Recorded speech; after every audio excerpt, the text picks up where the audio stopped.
미국에 짐이라는 이름을 가진 젊은 그리스도인이 있었습니다. 그의 어머니도 또 그의 아내도 아주 훌륭한 그리스도인이었습니다. 근데 문제는 그의 아버지였습니다. 아버지는 30년 동안 알코올 중독자로 살아왔고 온 식구들이 믿고 있는 그리스도를 믿기를 거부하고 있었습니다.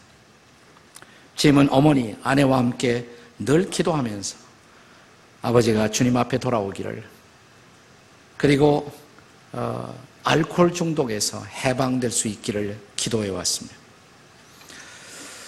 응답의 징조는 도무지 보이지 않았고, 다 좋은데 이 아버지 때문에 이 가정은 늘 우울함과 고통스러움을 벗어나지 못했습니다. 그러던 어느 날 이 짐이 특별한 집회에 참석해서 군목이었던 멀린이라는 이름을 가진 군목 목사님의 설교를 듣게 됩니다. 네, 군목님이 메시지를 전하면서 아주 특별한 이런 강조를 했다고 합니다. 여러분, 누군가가 변화되기를 위해서 기도하지 마십시오. 그 대신 당신을 고통스럽게 하는 그것에 대해서 먼저 감사해 보십시오. 그리고 찬양해 보십시오. 성경은 우리에게 범사에 감사라고 말합니다. 당신을 고통스럽게 할 수 있는 그것까지 감사할 수 없다면 변화를 위해서 기도하지 마십시오. 이 설교 앞에 그는 충격을 먹었다고 합니다. 그런데 그 설교가 계속 그 마음을 울렸습니다. 집에 돌아와서 자기 아내에게 설교에서 받았던 은혜를 함께 나누면서 아내에게 이런 제안을 했다고 합니다. 여보, 내가 생각해보니 나는 단 한 번도 아버지에 대해서 불평했지 감사해 본 일이 없다. 나는 그분의 설교가 일리가 있다고 생각해서 오늘부터 아버지가 알코올 중독자가 된 것에 관해서 나 감사할 거라. 아내는 도무지 이해할 길이 없었습니다. 그러나 여보, 우리가 하나님의 살아계신 주권을 믿는다면, 그리고 아버지의 이런 상태도 하나님의 큰 계획 속의 한 부분이라면 감사할 수 있어야 한다는 그 말이 내게는 설복이 되었어. 내가 그렇게 할 텐데 당신도 동참했으면 좋겠어. 아내는 좀 소극적으로 남편을 따라서 대답을 했습니다. 며칠간 계속해서 이 짐은 기도할 시간마다 하나님 앞에 아버지를 인해서 감사한다. 그가 알코올 중독자인 것까지도 감사하겠다. 하나님, 큰 하나님의 계획 속에 이것이 있다면 나는 이 사건을 감사함으로 받아들이겠다고 기도를 드립니다. 그리고 아버지가 떠올릴 때마다 그 기도를 계속해서 반복했다고 합니다. 이렇게 며칠이 지나갑니다. 주일이 되었는데 주일날 저녁에 저녁 식탁 시간에 아버지가 느닷없이 이런 말을 하더래요. 내가 크리스천 텔레비전을 경청했는데 거기 아편 중독자가 약을 끊고 해방을 받았다는 간증을 들었는데 정말 예수가 그런 일을 나에게도 할 수가 있을까? 전혀 뜻밖의 얘기였어요. 그래서 그날 저는 오랫동안 식구들은 함께 예수님 이야기를 아버지와 더불어 나누었습니다. 그리고 이제 그의 기도, 짐의 기도와 아내의 기도가 계속됩니다. 한 달이 지나지 않아서 마침내 그의 아버지는 예수 그리스도를 구주와 주님으로 영접하고 알코올 중독에서 해방되는 꿈같은 사건이 일어나게 되었다고 합니다. 이것이 바로 찬양의 능력입니다. 정확하게 말하면 찬양을 받으시는 주 예수 그리스도의 능력이라고 할 수가 있습니다.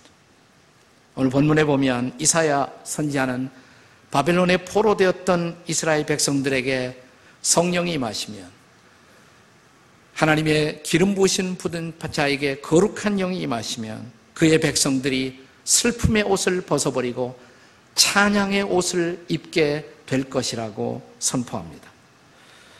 저는 예수 믿고 구원받은 사람들의 가장 현저한 삶의 변화가 있다면 찬송의 옷을 입는다는 것입니다. 찬송이 삶의 방식이 된다 이 말이에요. 옷이 우리의 삶의 모습인 것처럼 찬송의 옷을 입는다는 것은 이제 찬양이 인생을 사는 방식이 되었다는 말입니다. 이것은 이사야서의 중요한 메시지입니다.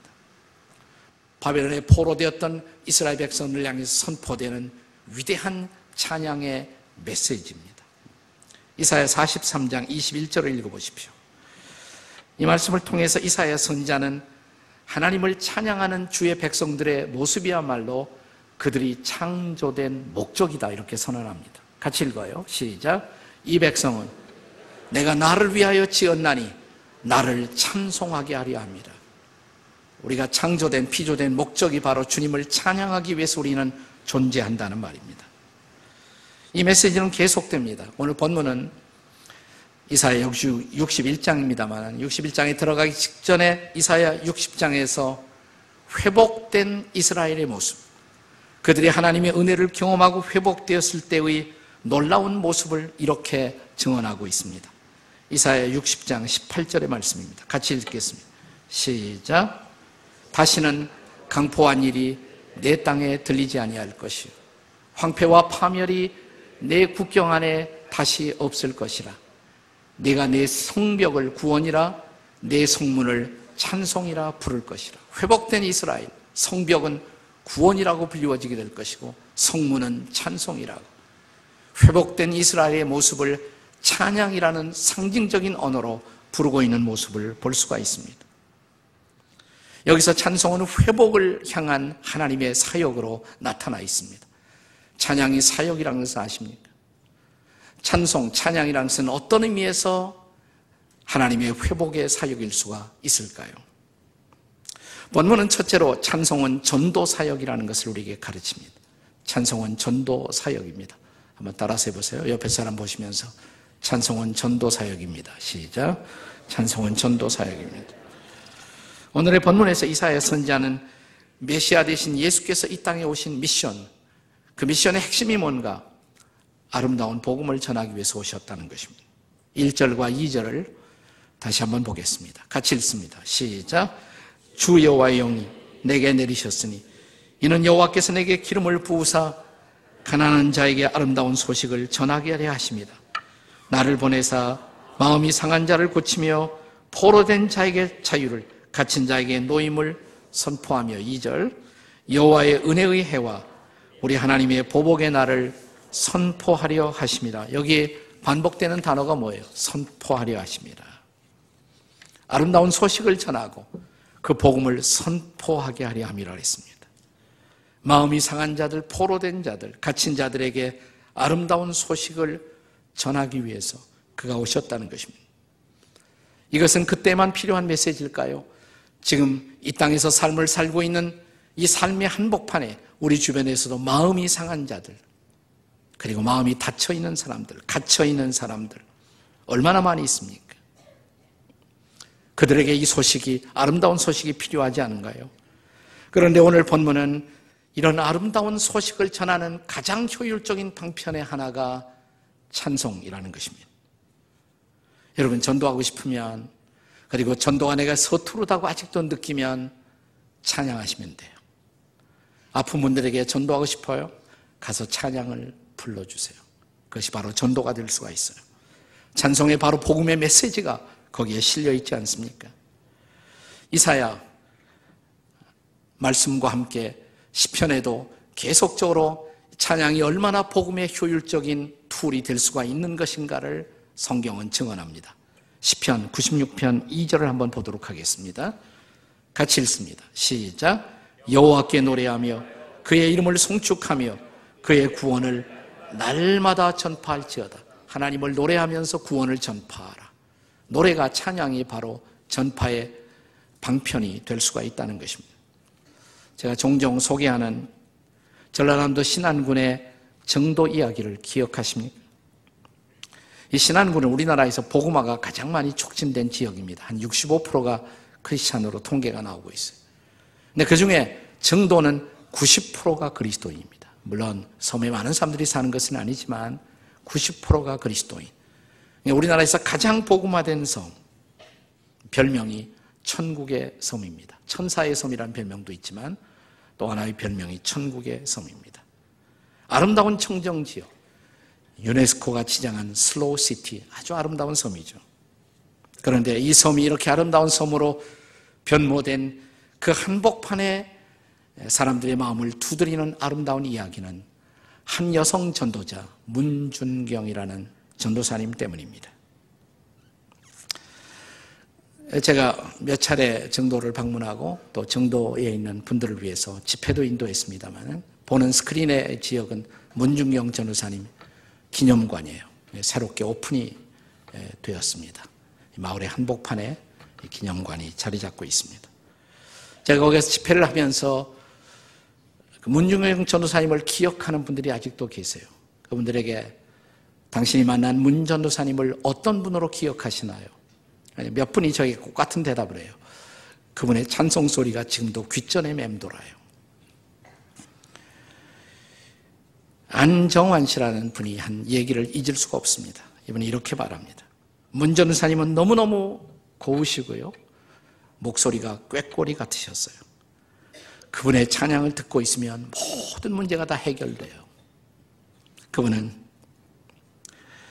아파하고 슬픈 일을 만난 사람들의 집을 찾아가서 위로의 찬송을 불렀습니다.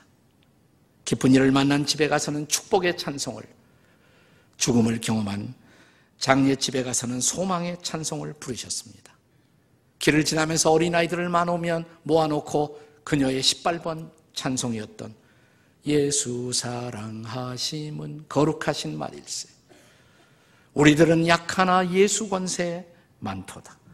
날 사랑하심 성경에 써있네.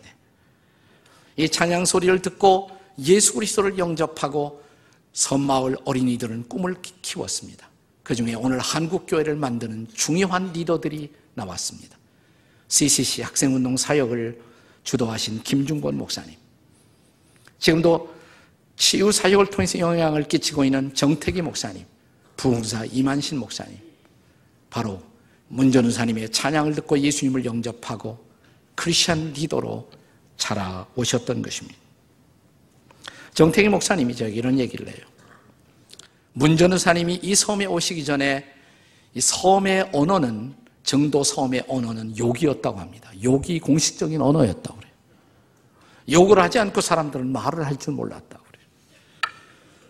그런데 문 전도사님이 이곳에 와서 복음을 전하고 찬양을 부르기 시작하면서부터 섬의 언어가 바뀌었다고, 섬의 문화가 바뀌고 섬 사람들의 삶이 바뀌었다는 것입니다. 찬송은 하나님의 기적적인 선물입니다. 찬양은 기독교의 가장 고유한 특성이라고 할 수가 있습니다. 지금은 다른 종교에서도 노래를 부르고 있습니다만 엄격하게 말하면 기독교를 카피한 것에 불과해요. 본래 찬양은 기독교밖에는 존재하지 않습니다. 찬양이 바로 복음입니다.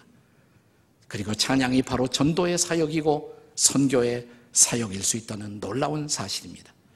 찬양은 어떤 의미에서 사역인가요? 복음을 전하는 사역입니다. 찬양, 두 번째로 이 찬양은 또한 전도 사역일 뿐만 아니라 치유 사역이라는 것을 다시 한번 기억하십시오. 우리 옆에 있는 분들에게 찬송은 치유 사역입니다. 한번 말해보세요. 시작. 찬송은 치유 사역입니다. 본문에 보시면 메시아가 이 땅에 오셨을 때 그분이 하시는 사역의 가장 현저한 특성이 바로 치유다, 이렇게 말합니다. 힐링 미니스트리, 바로 치유 사역이 메시아 사역의 핵심이라는 것이에요. 1절에 보시면 그는 마음을 고치시는 분, 상한 마음을 고치시는 분, 포로된 자들을 자유케 하시는 분, 그리고 갇힌 자들을 놓아주시는 분, 그의 아름다운 복음의 선포는 계속됩니다. 3절 읽어보세요. 본문의 3절 다 같이 읽겠습니다. 시작. 무릇 시온에서 슬퍼하는 자에게 화관을 주어 그 죄를 대신하며 그 기쁨의 기름으로 슬픔을 대신하며 찬송의 옷으로 그 근심을 대신하시고 그들이 의의 나무 곧 여호와께서 심으신 그 영광을 나타낼 자라 일컬음을 받게 하려 하심이라. 아멘이십니까? 그렇습니다. 그는 슬픔을 기쁨으로 바꾸시는 분, 죄를 화관으로 바꾸신 분.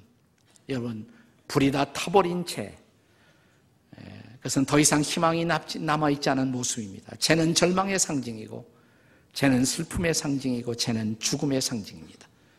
죄는 장례식의 그림자입니다. 그러나 화관을 생각해 보십시오. 꽃으로 만들어진 관. 화관은 결혼식의 상징입니다. 그것은 기쁨의 상징이고 희망의 상징입니다. 죄를 화관으로 바꾸시는 분, 그리고 근심을 찬송으로 바꾸시는 분, 이것이 바로 메시아께서 행하시는 치유사역의 본질이라고 오늘 본문은 선포합니다. 성령이 임하시고 예수 그리스도가 우리의 삶의 주인이 되시면 그 현저한 증거가 뭐냐? 내 안에서 찬양이 살아나기 시작해요. 찬양이 살고 있어요. 오늘 아름다운 우리 자매가 귀한 찬양을 불러주셨습니다만 그 목소리나 테크닉 이상으로 그 메시지가 우리에게 감동으로 다가오고 있지 않습니까? 그렇습니다. 우리가 그리스도인이라는 현저한 증거는 우리 안에 찬송이 살아있다는 사실이에요. 오늘 설교의 화두에 제가 소개했던 알코올 중독자의 치유를 가져오는 일에 쓰임을 받았던 군목 목사님, 이분의 이름은 본래 멀린 캐로도스라는 분이십니다. 멀린 캐로도스. 이분은 본래 군대 탈주병으로 잡혀서 감옥 생활을 하게 됩니다. 불량 청년이었습니다. 그런데 그가 예수를 믿고 가장 놀라운 사실은 그가 찬양의 위대한 능력을 경험하기 시작했다는 사실입니다. 그리고 그는 다시 군대로 돌아갑니다. 군목이 되어서 돌아갑니다.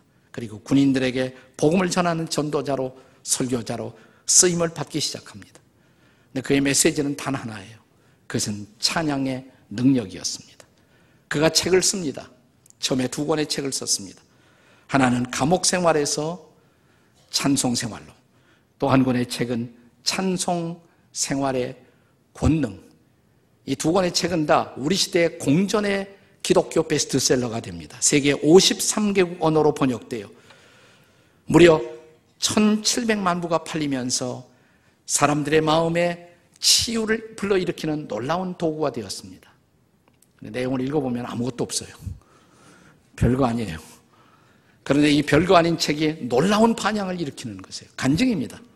그분 자신의 간증이고 또 그와 함께했던 사람들의 간증입니다. 그는 다니면서 찬양의 능력, 이거 하나만 설교하는 사람이에요. 그가 쓴 책의 주제도 찬양의 권능입니다.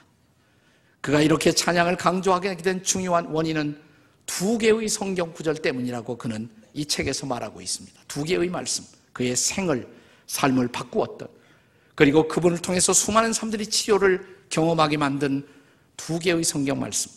하나는 우리가 잘 아는 데살로니가전서 5장 18절의 말씀입니다. 같이 한번 읽겠습니다. 시작. 범사에 감사하라.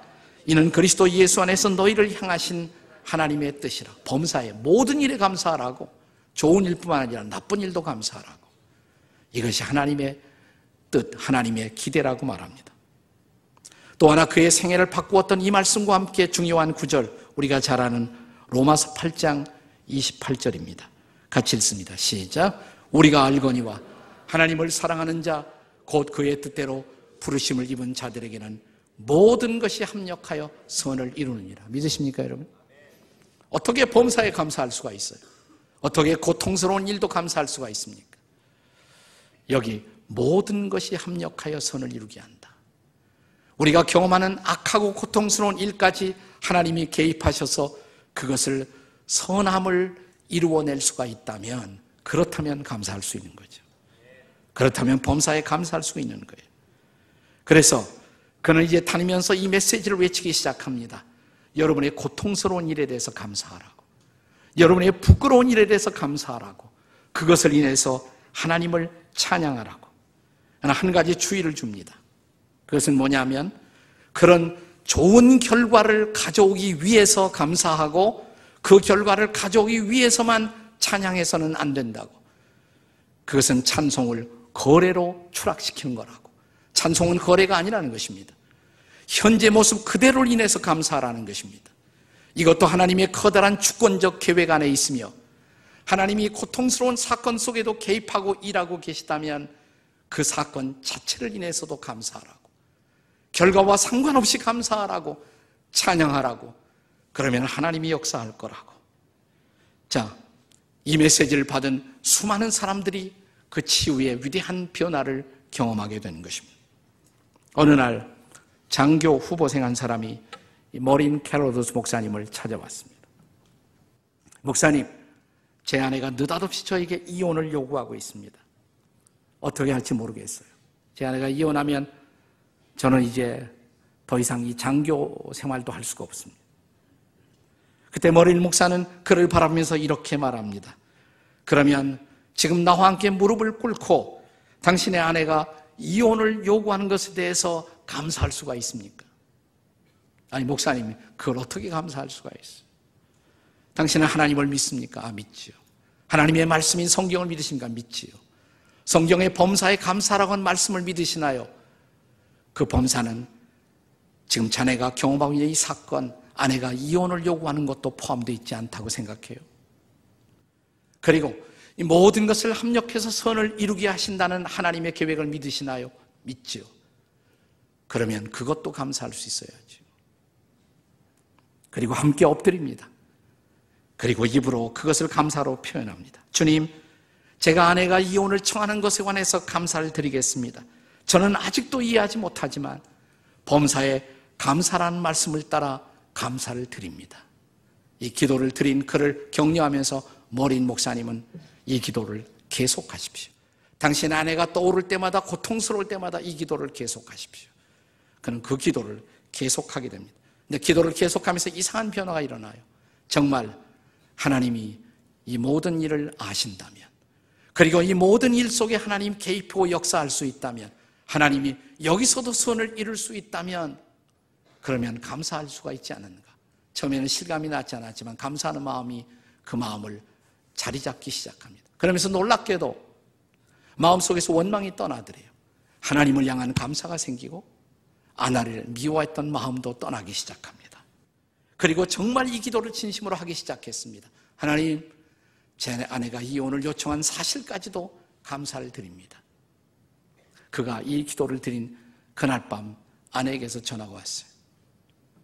여보, 전화기에 울먹이면서 제가 이혼을 요청한 것은 제 진심이 아니에요.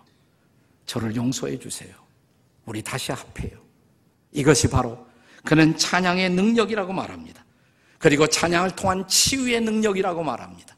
사랑하는 여러분, 우리가 감사함으로 경험할 수 있는 치유의 능력, 찬양함으로 경험할 수 있는 치유의 능력, 동일하신 하나님의 치유가 오늘 우리 가운데도 역사할 수 있다는 사실을 믿으시기 바랍니다. 이런 치유하시는 능력은 비단 한 개인에게만 역사할 수 있을 뿐만 아니라 집단으로 한 공동체 안에서도 역사할 수가 있다는 것입니다. 지금 이사야 선지자는 그 얘기를 하고 있습니다. 바벨론에 포로되었던 이스라엘 백성들, 그들에게 무슨 희망이 있겠어요? 그러나 메시아의 영이 임하시면, 그리고 그들이 구세주를 경험하기 시작하면 그들은 포로의 옷을 벗어버리고 근심의 옷을 벗어버리고 찬송의 옷을 입는 백성이 될 것이라고. 그리고 내 백성들이 나를 찬양하게 될 것이라고. 사랑하는 여러분, 동일하신 메시아의 영이 우리 가운데 임한다면 그는 갈라지고 상처받은 우리 민족도 치유할 수 있다는 것을 믿으시기 바랍니다. 그는 상처받은 한국교회도 치유할 수 있는 분이십니다. 그는 우리의 가정도 치유할 수 있는 주님인 것을 믿으시기 바랍니다. 찬송은 치유의 능력이고 치유의 사역입니다. 오늘 여러분과 제가 찬양을 시작하면 그 치유가 시작될 것입니다. 찬송은 치유의 사역입니다. 찬양은 어떤 사역일까요? 세 번째로 찬양은 예배의 사역입니다. 따라서 하세요. 찬송은 예배 사역입니다. 옆에 사람에게 해보세요. 시작. 찬양은 예배의 사역입니다. 오늘 본문 3절에서 선지자 이사야는 찬송의 옷을 입은 사람들, 그들이 바로 하나님의 영광을 드러낼 것이라고 말합니다. 그것이 예배의 목적이에요. 왜 예배합니까? 하나님의 영광을 드러내기 위해서. 예배가 뭘까요? 저는 오늘 본문에 근거해서 예배를 정의한다면 예배는 찬송을 심고 영광을 거두는 것. 단순하게 찬송을 심고 영광을 거두는 것. 무슨 말이에요? 우리가 찬양할 때 찬양을 심는 것이에요. 그러면 영광을 거두게 돼요. 하나님께 영광을 돌리고 그 영광 속에 우리가 동참하는 것, 그것이 바로 예배라는 것입니다. 월십. 그동안 우리는 찬양하면서 지나치게 찬양을 특별히 어떤 은사 있는 사람들의 전유물인 것처럼 우리들의 종례의 전통적 예배 안에는 성가대가 가장 중요한 역할을 차지했습니다. 성가대가 찬양하는 거 아름다운 일이죠. 전혀 잘못된 것은 아니에요. 근데 문제는 성가대가 찬양한 것을 우리가 구경만 하고 있었다는 사실이에요. 우리 모두가. 최근에 경배와 찬양 사역이 다시 일어나기 시작했습니다. 우리를 예배라고 부르지 않고 경배와 찬양의 중요성을 다시 강조하기 시작한 것이에요. 이 경배와 찬양 운동의 핵심은 이것입니다. 우리 모두가 다 찬양대가 되어야 한다는 거예요. 성가대뿐만 아니라 우리 모두가 다 그분을 찬양해야 한다는 것입니다. 여러분, 찬송을 영어로는 praise라고 말하죠. praise. 근데 이 단어를 아주 쉽게 그냥 일반적인 단어로 번역하면 이게 뭘까요? 칭찬이에요. 칭찬. 찬송, praise. I praise you. 나는 너를 칭찬한다. I praise God. 나는 하나님을 칭찬한다. 하나님을 찬양한다. 하나님을 찬양한다. 그래서 하나님을 칭찬하는 거예요. 하나님은 너무 멋지세요. 하나님은 너무 놀라운 분이세요. 하나님은 정말 위대하세요. 하나님을 칭찬하는 거예요. 찬양하는 거예요. 여러분, 칭찬받으면 느낌이 어때요? 남편이 일어나서 아내를 보고 여보, 오늘 당신이 너무 멋있어. 기분 좋아요? 안 좋아요? 감동이 없습니까? 네. 얼마나 기뻐요. 우리가 아침에 일어나 하나님을 찬양하면 하나님을 찬양합니다. 하나님은 위대하십니다. 하나님이 얼마나 기분이 좋으시겠어요. 그 하나님이 우리 가운데 임하지 않겠습니까? 그게 바로 예배예요. 찬양은 하나님의 임재를 경험하는 놀라운 사건입니다. 히브리서 13장 15절의 말씀을 같이 읽겠습니다. 시작. 그러므로 우리가 예수로 말미암아 항상 찬송의 제사를 하나님께 드리자. 이는 그 이름을 증언하는 입술의 열매니라. 그리스도인들의 입에서 맺어져야 할 중요한 열매, 찬양의 열매예요. 그걸로 제사를 드리는 것이에요. 구약에서는 제물을 가지고 제사를 드렸지만 우리는 찬양으로 하나님을 제사하는 것입니다. 하나님을 찬양으로 예배하는 것입니다. 여러분, 이 찬양이야말로 예배의 핵심인 것입니다. 핵심이에요.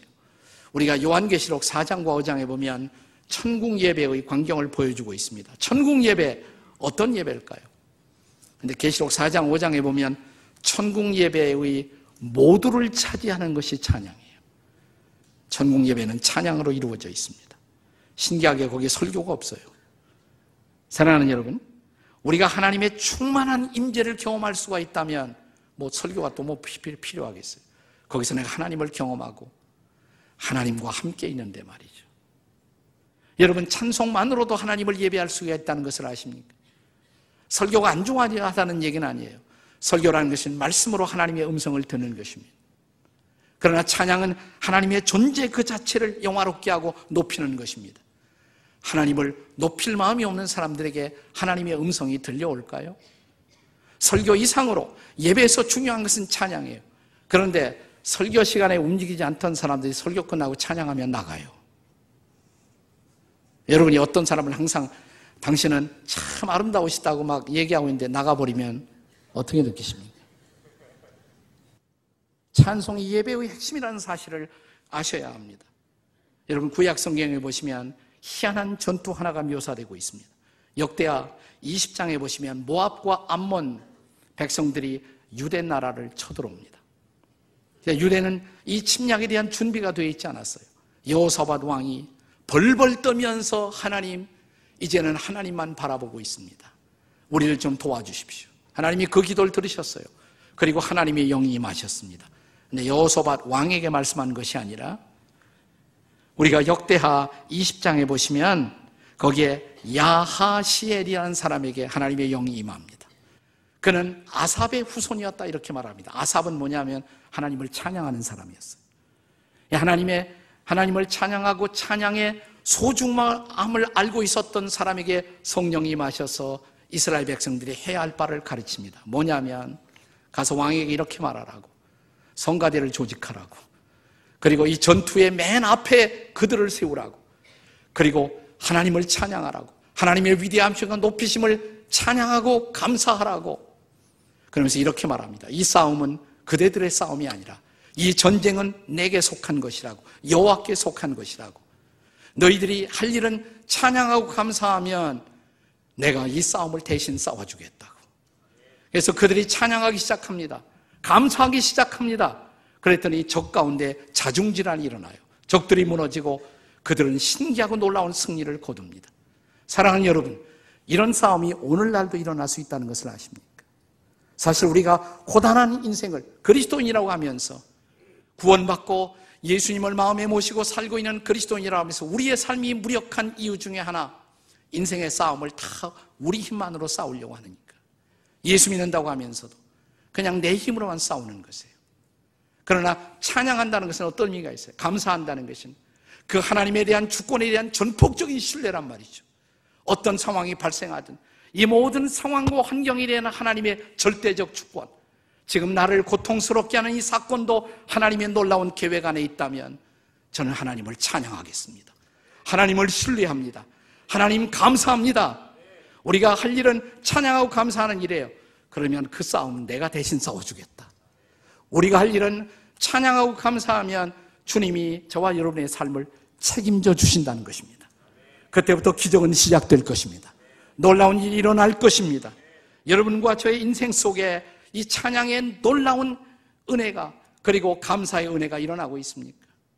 오늘 나를 괴롭히는 고통스러운 사건 앞에 엎드려 그러면 감사해 보지 않겠습니까? 주님 감사합니다. 이것도 하나님의 놀라운 계획의 한 부분인 것을 믿고 감사를 드립니다. 주님을 찬양합니다. 나는 내가 기도할 수 있다는 사실, 찬양할 수 있다는 사실, 감사할 수 있다는 사실만으로 행복합니다. I praise you. 하나님 당신을 찬양합니다. 이것이 위대한 기적의 시작이 될 것입니다. 주님이 여러분과 함께하는 것을 보게 될 것입니다. 오늘 이 찬양의 능력이 우리 가운데 경험되기를 주의 이름으로 축원합니다.